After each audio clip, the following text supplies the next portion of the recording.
Oi, gente, vamos lá então dar continuidade aos nossos estudos.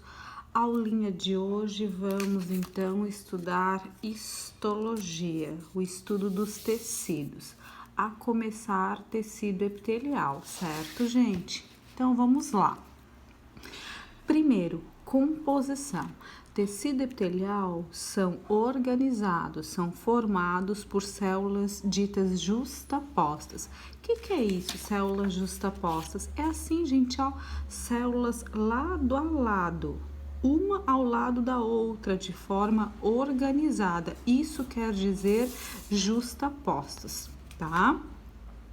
Bom, e ele também possui pouca substância intercelular. O que é isso?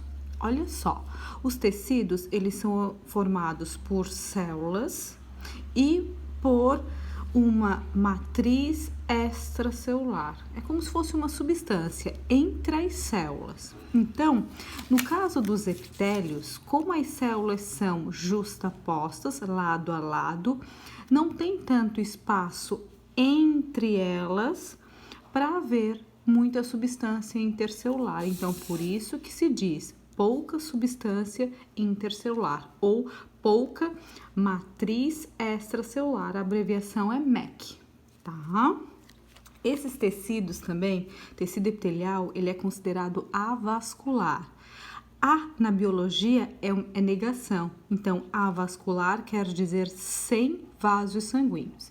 Aí vocês podem me perguntar, tá, prof, então, mas como que é a nutrição desse tecido? Turma, a nutrição é proporcionada pelo tecido conjuntivo. Aqui no tecido conjuntivo vão haver vasos sanguíneos que vão nutrir essas células do epitélio. Como? Por difusão. Por difusão, os nutrientes chegam até as células aqui desse epitélio, tá? Então, é um tecido avascular.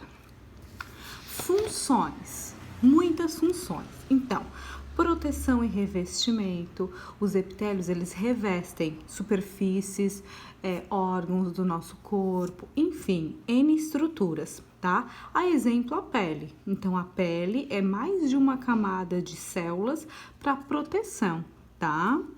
Absorção de nutrientes, por exemplo, o nosso intestino. O epitélio intestinal é fininho para proporcionar a troca de substâncias.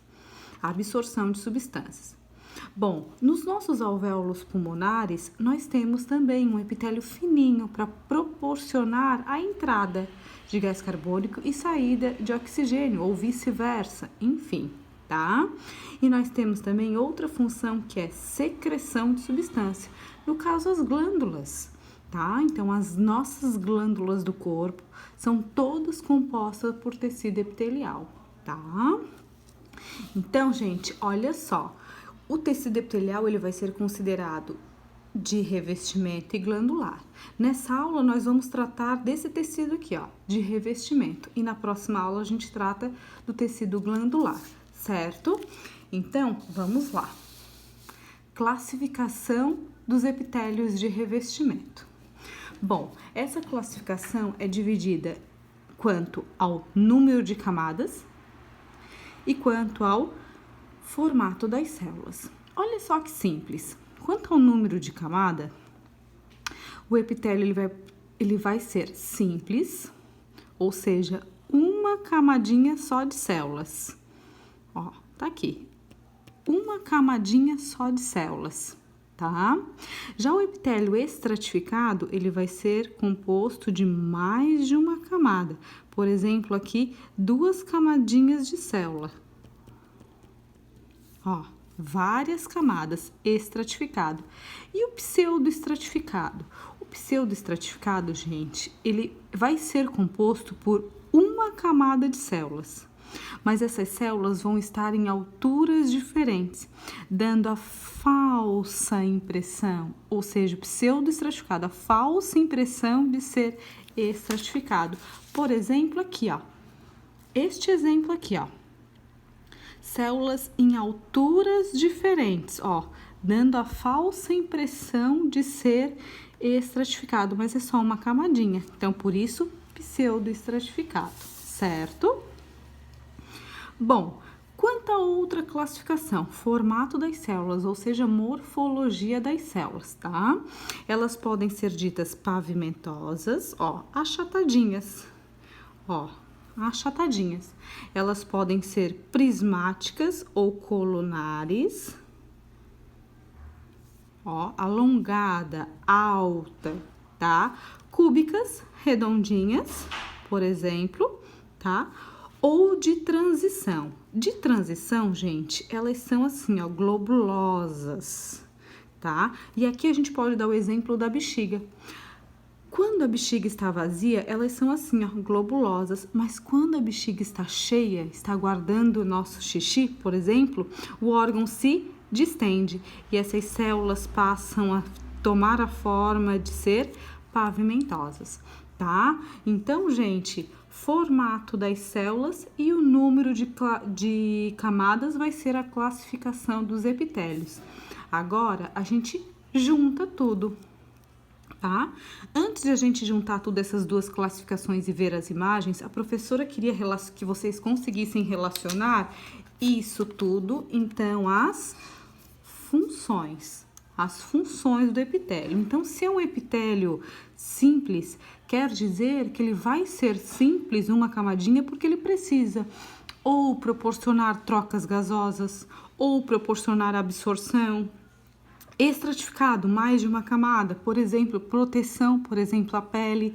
Se a nossa pele fosse só uma camadinha de epitélio, qualquer arranhão, qualquer machucado já ia sangrar, já ia fazer edema, enfim. Sendo várias camadas, é uma forma de proteção, tá?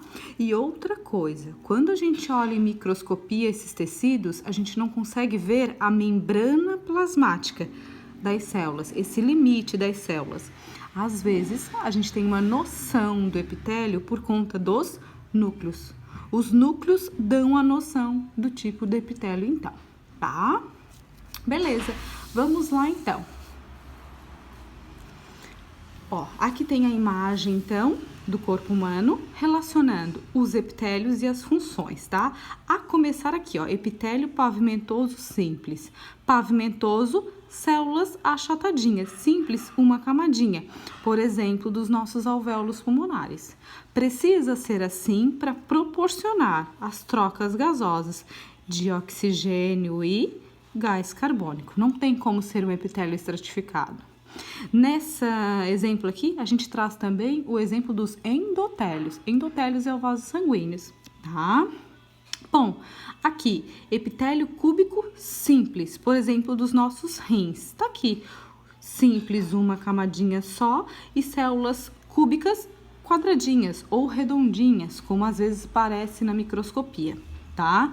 É preciso proporcionar isso para esse órgão, tá? De ser só uma camadinha.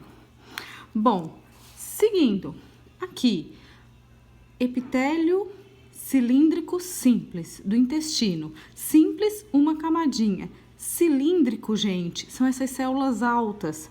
Essas células altas, então, elas são chamadas de prismáticas, colunares ou cilíndricas, altas, tá? Por exemplo, então, do nosso intestino. Células altas, compridas, em uma camadinha só. Uma camadinha só para proporcionar, então, a absorção. Tá? Absorção do que, gente? Dos nossos nutrientes, da nossa alimentação. E aqui cabe ressaltar essa estrutura aqui, ó, que são as microvilosidades.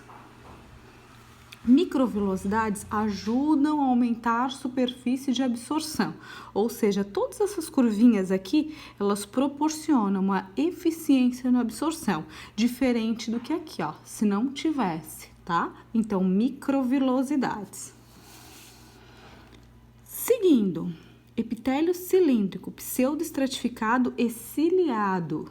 Ó, epitélio pseudoestratificado é aquela uma camadinha só, mas células em alturas diferentes, dando a falsa impressão de ser estratificado, tá? Cilíndrico, células altas, e ciliado, gente, porque contém cílios. No caso desse exemplo é da traqueia. A nossa traqueia contém cílios que varrem, transportam, por exemplo, secreções e impurezas para serem expectoradas. tá?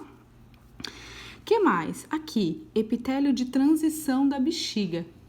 Ó, então, células superficiais globulosas. Ó, e quando a nossa bexiga está cheia, elas ficam pavimentosas, por isso o nome de transição.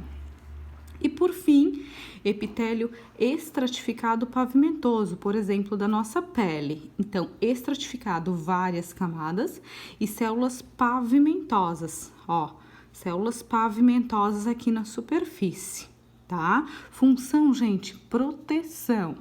Proteção contra agressões, contra atritos, contra a entrada de micro-organismos, enfim, certo? Pessoal, então é isso, a professora vai passar então depois para outro vídeo para a gente ver epitélio glandular. Beijinho, beijinho, tchau, tchau.